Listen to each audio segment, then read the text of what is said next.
And here at Langga Pride. Get ready, the mic and stage is all yours. Good luck. Thank you so much.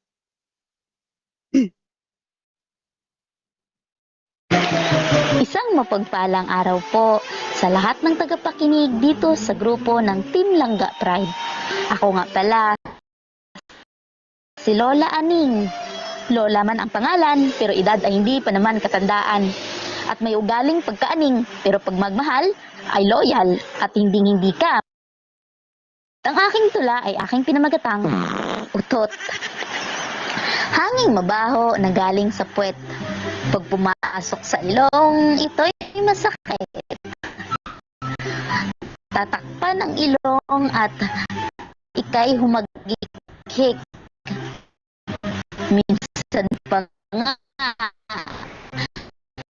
lumalabas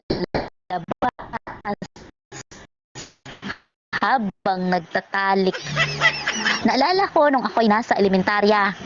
Umagahan ko'y kamotet dala-dala sa eskwela. Habang aking guro salita sa gitna. Ako'y kinakabahan dahil napautot bigla. Nagtanong aming guro sino ang umutot. Nagtititiginan lahat, sabay tanong sinong umutot. Sapagkat aking katabi, sa akin ay suminghot.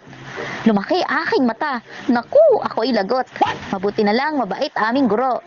Punta ko sa siguradong sa doktor at hospital ang bagsak mo. Dahil ang utot ay hindi nakakabahala. Ito'y hanging pumapasok sa ating bunganga at pagkaing tinutunaw ng ating bituka. Pag hindi umutot, yari ka o operahan kang talaga.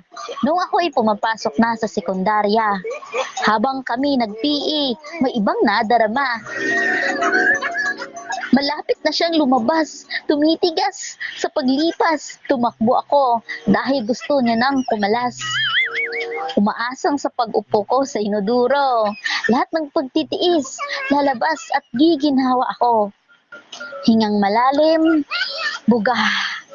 Utot ko'y nailabas ko na. Pero ang problema, may tao pala sa kabila. Sa sobrang hiya, hindi muna ako lumabas. Binuksan ang gripo, kunwari naguhugas. Gumamit ng tabo, kunwari nahulog, habang ang dibdib, mabilis ang kabog. Nung ako namay nasa kolehiyo, dahil saging ang umagahan ko, habang tinatawag ang pangalan ng guro, pambihirang utot to, nakisabay sa aking pagtayo. Nakapagtrabaho na ako ng Maynila. Sasakay sa jeepney, nakaupo sa gitna. Nagdarasal, utot, makisama ka naman sana. Dahil maraming tao talagang nakakahiya. At ito ang hindi ko makakalimutan.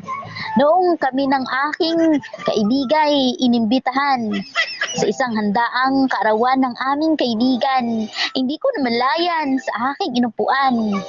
Ang microphone inilapag sa aking likuran. Itong aking utot nakaalpas na naman. Toot! Malakas, mahaba, at ang lahat nagtititigyan. Umalakak ng malakas at sa akin nagtatawanan. Mabuti na lang kaibigan ko ang tagapagsalita.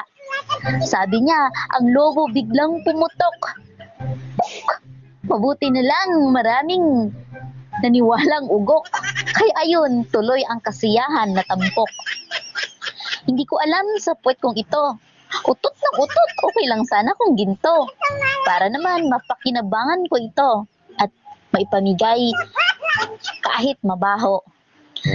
Sana lang utot ay ginto, edi sana marami ng milyonaryo. Na kahit masingot ito at mabaho, ayos lang basta magkakapera tayo. Pero isa lang itong amoy na hindi kaaliw-aliw. Pero pag umutot ang iyong ginigiliw, sabay kayong magtatawa ng dalawa.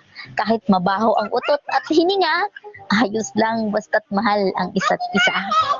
Ako nga pala, si Lola Aning na nag-iwan ng kasabihan, ang pag-ibig ay parang utot, mahirap itago. Charot!